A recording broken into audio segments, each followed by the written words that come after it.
Hello everyone, welcome to the Daily Current Affairs Analysis brought to you by Shankar IAS Academy 29th June 2025. So displayed here are the list of topics that we will be discussing. The first topic emergency, second topic NATO, and the third topic SEO, and the next topic adolescent health. So recently an international report was submitted, and in this report we can see that the adolescent health is at the risk because of the changing climate. So we will be discussing more about this article. And the next is India and the New World Order. So in this article we will be discussing the changing geopolitical context across the world and how it is reshaping the power structure, and how the mega infrastructure project of India, that is India Middle East Europe Economic Corridor, is affected because of the tension in the West Asia. So without much delay, let's begin our discussion with the first article. Emergency was imposed to bring down morale of the country, says External Affairs Minister Shankar. The article is taken from The Hindu. We know that 25th of June marked the 15th anniversary of national emergency of 1975. 2 days after that is on 27th June, the Bharat Janata Yuva Morcha, they organized a mock parliament, and in this event, the External Affairs Minister said that the period of emergency was a period of trauma that extended beyond politics. So in this background, let us discuss more about the emergency from the prelims point of view.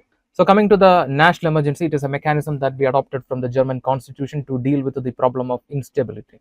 And in the part 18 of the Indian constitution, we can see three types of emergencies. First is the national emergency under the article 352. The next is the constitutional emergency under article 356. And finally, the financial emergency under article 360, right? And we adopted this mechanism from the Weimar Republic, that is the German constitution. And coming to the proclamation, the national emergency will be proclaimed by the President of India on the written advice of the cabinet. And this is proclaimed mostly on the ground of war, external affairs, or during the time of armed rebellion.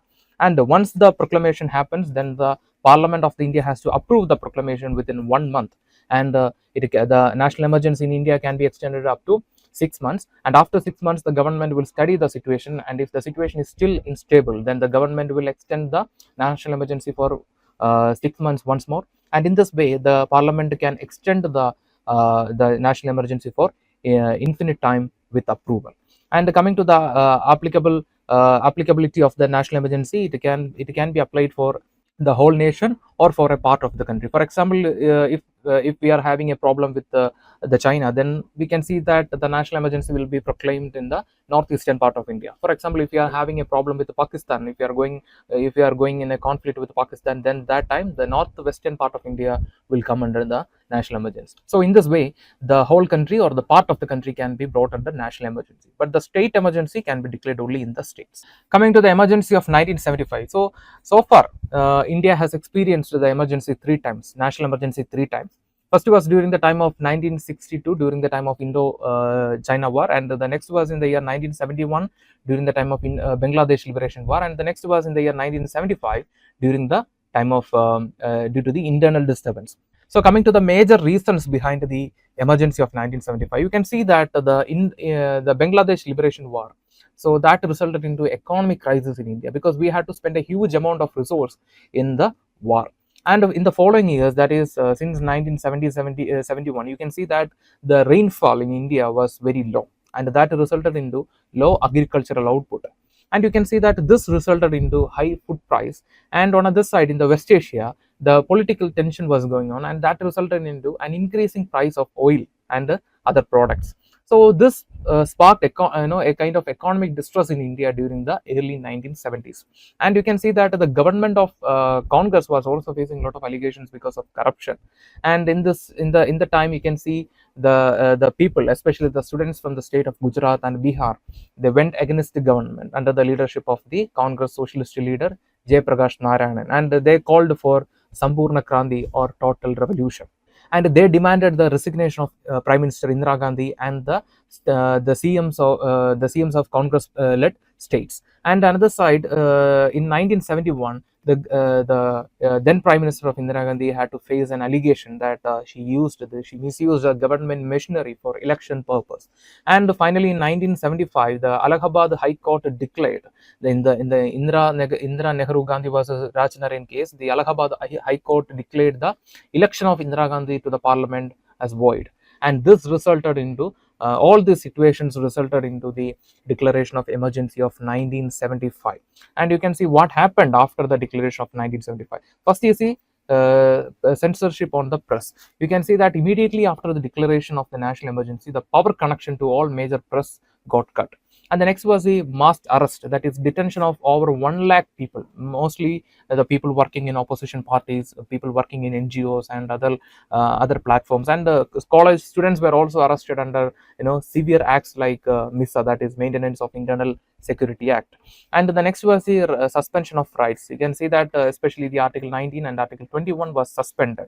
So you can see that over 1 lakh people got arrested during the time of national emergency, and most of them had to go through the custodial torture. The famous case is the Rajan case. Rajan was a college student, studied in Kozhikode, and he was arrested by a police team led by Jairam Padikal, and this student was severely tortured in the custody, and he died in the custody. And so far, the family they couldn't even find his dead body. So such type of violation, human rights violation, happened during the time of national emergency of 1975. And coming to the position of judiciary, the judicial powers were curtailed by the parliament during the time of 1975. So you can see the best example is the 39th Constitution Amendment and the 42nd Constitution Amendment. So according to the 39th Constitution Amendment, the parliament curtailed the jurisdiction of judiciary to to deal with the disputes related to the election of president, vice president, prime minister, and speaker of Lok Sabha. And next you can see the 42nd Amendment. It is also known as mini constitution because it brought a lot of changes to the constitution, and it even brought a lot of changes to the preamble of India. And the intention of the 42nd Amendment was nothing but strengthening the power of executive. So this situation resulted into weak judiciary and diluting of fundamental rights in India. So coming to the post-emergency reform. So what happened in India after the emergency? We can see that the emergency was lifted in the year 1977 after 2 years, right? And this time the election again happened in India, and this time the Congress was defeated, and the Janata coalition came to power, and they brought this 44th Amendment to the Indian Constitution in the year 1978, and this reversed many biased amendments of the 42nd Amendment of 1975.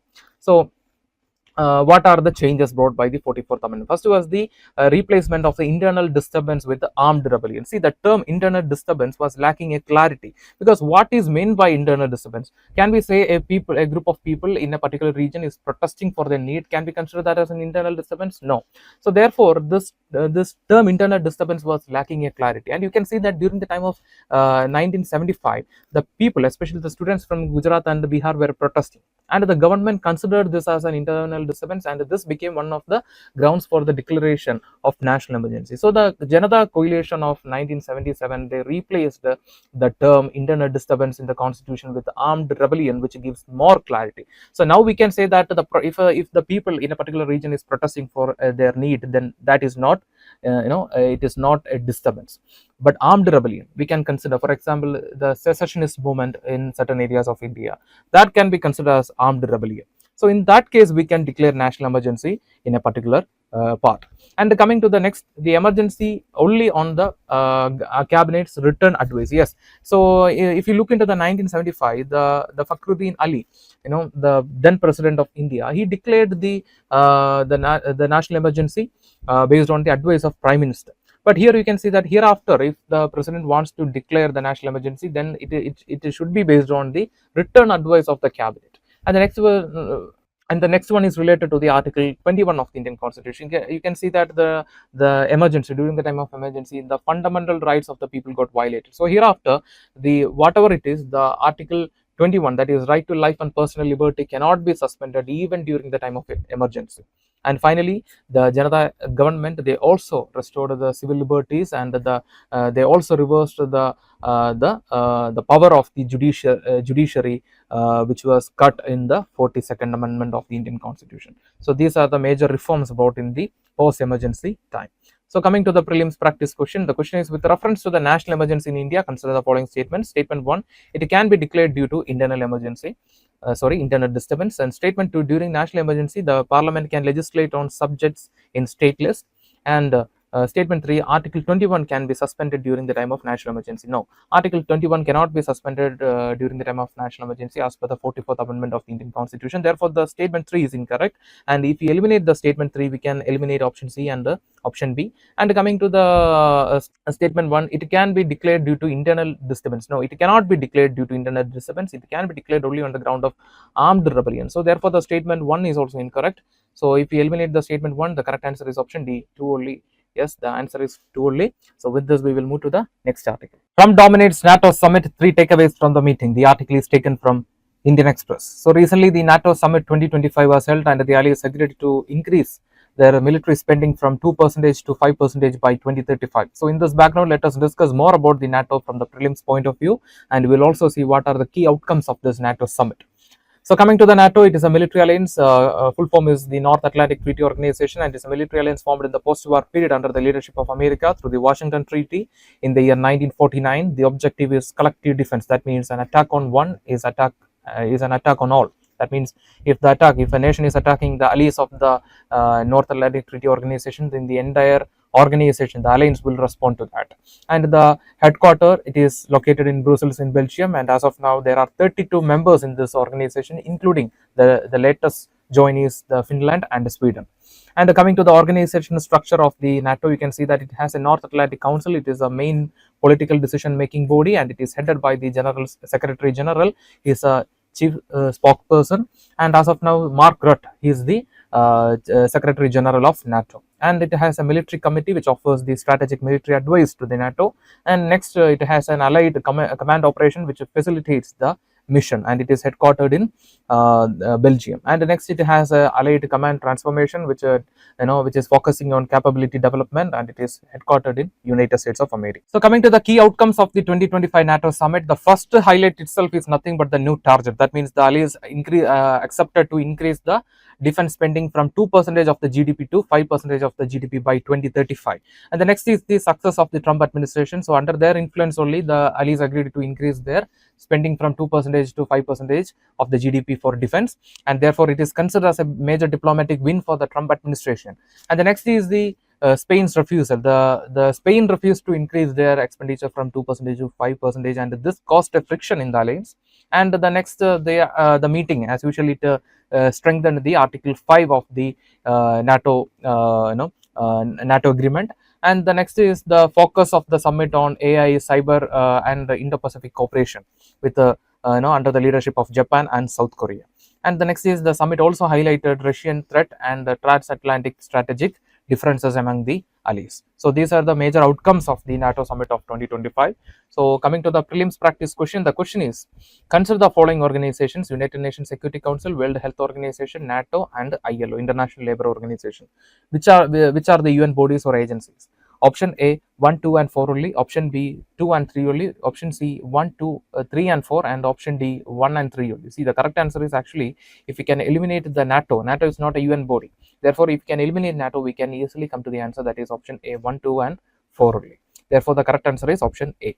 So, with this, we will move to the next article. Shankar says SCO statement without terrorism reference unacceptable to India. The article is taken from The Hindu. So, recently India refused to sign the SCO joint communique because the document was not mentioning about the Pahalgam terror attack and the cross-border terrorism faced by India. So, in this background, let us discuss more about the intergovernmental body SCO from the prelims point of view. So, coming to the Shanghai Cooperation Organization or SCO, it's an intergovernmental organization consisting of various governments from different countries, and it was established in the year 2001, and the secretariat is located in Beijing in China, and the decision making process is based on consensus among the members of the organization. And this year the meeting was chaired by Russia. And coming to the founding members, they are China, Russia, Kazakhstan, Kyrgyzstan, Tajikistan, and Uzbekistan. And later in 2017, India and Pakistan became member of SCO, and in 2023, Iran became member of SCO. And nations like Afghanistan, Belarus, and Mongolia have the observer status. So, coming to the key focus of the SCO, you can see that like all other intergovernmental bodies, this SCO is also focusing on regional peace and stability, countering terrorism via RATS, that is the regional anti-terrorist structure, and boosting the economic cooperation between members, and also focusing on other key areas like cyber security, fighting transnational crimes, and cultural exchanges between the members. And coming to the India stand at the 2025 meetings, so you can see that India already refused to sign the document because it was not mentioning about the Pahalgam terror attack and the cross-border terrorism faced by India, and therefore India demanded the inclusion of the Pahalgam terror attack in the document, and this reaffirmed CO's goal to counter terrorism. And also India opposed to the vague outcomes with no mention of India's concerns. And the next is Pakistan position. So the Pakistan opposed to the reference to the cross-border terrorism in the document and also attempted to blame India, saying that India is supporting the Balochistan militant activities. So we can say that the Pakistan in the West, they are facing the problem of Balochistan liberation movement, and what the Pakistan is saying is that India is indirectly supporting the Balochistan liberation movement, and here also they used the same point to blame India indirectly. So coming to the prelims practice question, the question is which of the following countries are the full members of Shanghai Cooperation Organization? 1 India, 2nd Iran, 3rd Afghanistan, 4th Pakistan. So they are asking about the full members. So we can see that India and Pakistan became full member in 2017 and Iran became the full member in 2023. But Afghanistan has only observer status. Afghanistan is not a member, therefore we can eliminate the Afghanistan. If we eliminate the third one, we can easily come to the answer, that is option C, 1, 2 and 4 only. So let's check. Yes, the correct answer is option C, 1, 2 and 4 only. So with this we will move to the next article. Adolescent health needs renewed focus in the time of climate change report. The article is taken from The Hindu. Recently, an international report prepared by 44 global experts and adolescent leaders are released, and this report is saying that the adolescent health is at risk, and one of the primary reasons behind this deteriorating adolescent health is nothing but the changing climate. So in this background, let us discuss more about this news article from the mains point of view. So coming to the key findings from the report, you can see that nearly 464 million adolescent children will be at the risk of obesity or overweight by 2030, and the children will also face the problems like mental health, stress due to the climate anxiety and the displacements associated with the climate change and the natural disasters. And the next is the nutrition and the reproductive health in the children are at the risk because of the changing climate.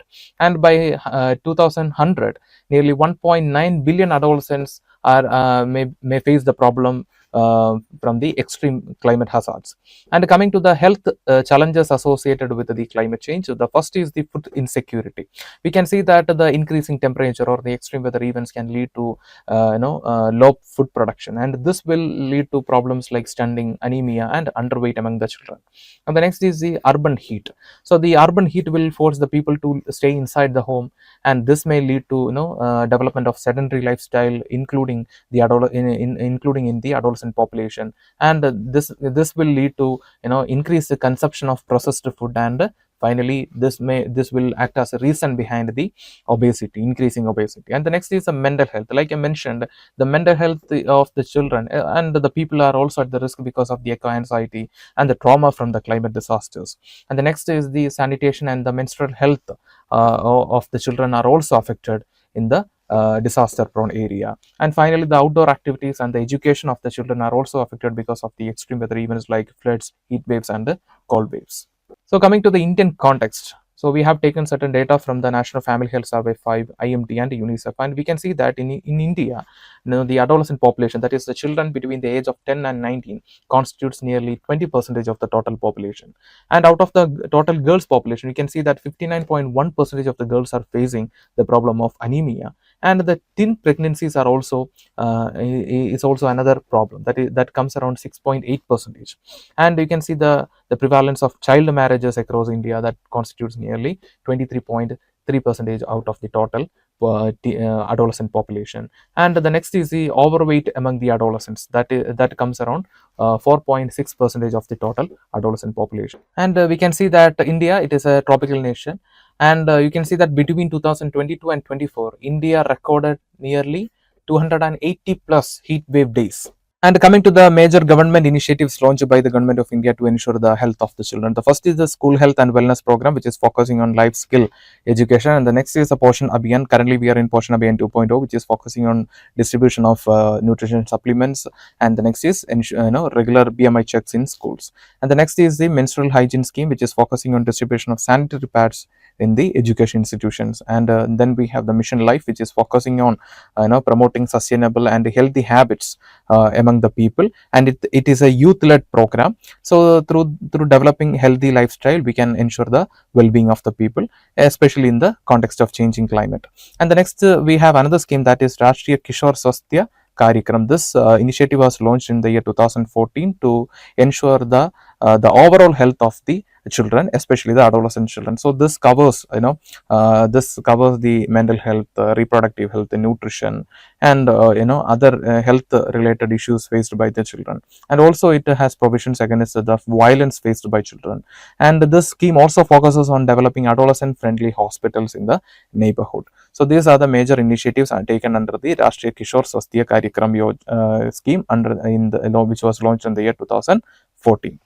So coming to the way forward, what can be done? We can see that not only in India, across the world, the adolescent population is facing the health issues. So and one of the primary reasons is nothing but the changing climate. Therefore, we have to include the adolescent health in the climate action plans. And the next is deploying mobile clinics in disaster prone area. And the next is run eco anxiety awareness via peer-led campaign. So we can see that the children or the people who got exposed to the natural disasters may suffer from post-traumatic stress disorder, such issues. So we have to make awareness about the people, how we can mentally stable or how we can mentally recover in a post disaster period, or how we can mentally prepared to face a disaster. So such things we can do through awareness program. And the next is building climate resilient schools and the safe playgrounds or spaces where the children and the people can can be safe during the time of climate change or during the time of any natural disaster. And the next is cross sector coordination, for example coordination among the Ministry of Health, Ministry of Environment, and the Ministry of Yoga and Ayush. So we can through this cross sector coordination we can enhance the implementation of the government initiatives for better well-being of the people. So with this, we are coming to the conclusion for this article, and with this we will move to the next article. India and the New World Order. The article is taken from Indian Express. We can see that the global geopolitics across the world is unstable these days because of the ongoing Israel Iran tension, or the ongoing Russia Ukraine conflict, and before that we had Israel Gaza issue. And this time India also need to bring certain changes in its approach towards the global scenario. And one of the unspoken issue these days is that the West Asian conflict is affecting many interests of India in the Western Hemisphere. For example, the India, Middle East, Europe Economic Corridor. So this mega infrastructure project was launched in the year 2023 with an objective to increase the connectivity with the rest of the world. But this project was highly affected because of the ongoing, or the destabilized condition in the West Asia. So let us discuss more about this in mega infrastructure project and what are the challenges faced by this mega infrastructure project from the main point of view. So coming to the India, Middle East, Europe Economic Corridor, it's a mega infrastructure project launched on September 9, 2023 at the G20 summit held in New Delhi. Who are the participants in the G20? India, Saudi Arabia, UAE, European Union, France, Germany, Italy, and the USA. So here you can see the diagram of the India, Middle East, Europe Economic Corridor. So it connects the India. So it has two important corridors. First is the Eastern Corridor, and the next is the Northern Corridor. So the Eastern Corridor will connect the India with the Arabian Gulf, and the Northern Corridor will connect the Arabian Gulf with the Europe. So the connection, we are using many components like rail, pipeline, and other digital cables for enhancing the connectivity. So coming to the structure of the IMEC, that is India Middle East Economic Corridor, like I already mentioned, the Eastern Corridor, it will connect the India with the Arabian Gulf, and the Northern Corridor will connect the Arabian Gulf with the Europe. And the components of connection includes the rail, port, shipping, energy cables, digital links, and hydrogen pipelines. What is a vision? Enhancing connectivity with the rest of the world, strengthening logistics and cooperation with other nations, and the strategic alternative to the China's Belt and Road Initiative. The next is improving supply chain resilience.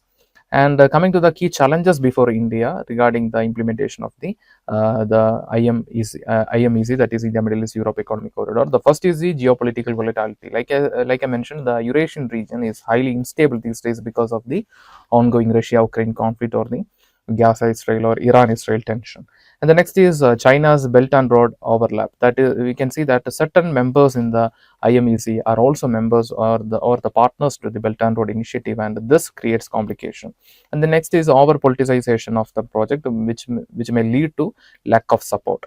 And the next is infrastructure gap, that is need for high capital, complex execution across various regions can also delay the implementation of the project. And the next is maritime vulnerability, like the piracy in the Red Sea and the Strait of Hormuz. These regions are highly affected because of extremist activities and the pirates.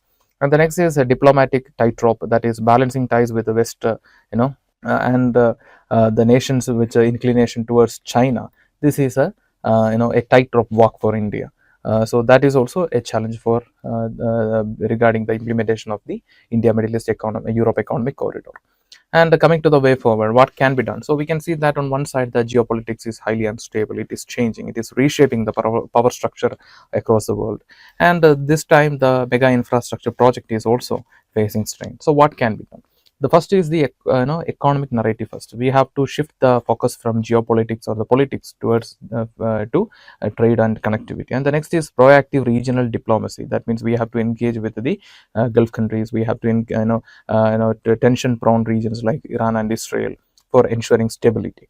The next is strengthening bilateral ties through free trade agreements, joint investments, and sectoral linkages. And the next is the financial mobilization. That means movement of the fund through multilateral bank or Gulf sovereign funds. And the next is infrastructure project push. It includes upgrading the logistics, other key infrastructure like port, rail, and also ensuring better center-state coordination. And coming to the mains practice question, the question is, in the context of rapidly changing global geopolitical landscape, critically examine the strategic relevance and the challenges of India Middle East Europe economic corridor for India. So it's a 10 marks question and you have to write around 150 words. Write the answer and post it in the comment section. We will review and we will reply for your answer. So with this, we are coming to the conclusion for today's current affair analysis. If you like the video, hit the like button, give your feedbacks as comments, and share this content with your friends. And before leaving this channel, don't forget to subscribe and also hit the bell icon to receive on-time update from Shankar IAS Academy. Thank you for listening to me. Thank you for listening to us. Have a nice day. Thank you.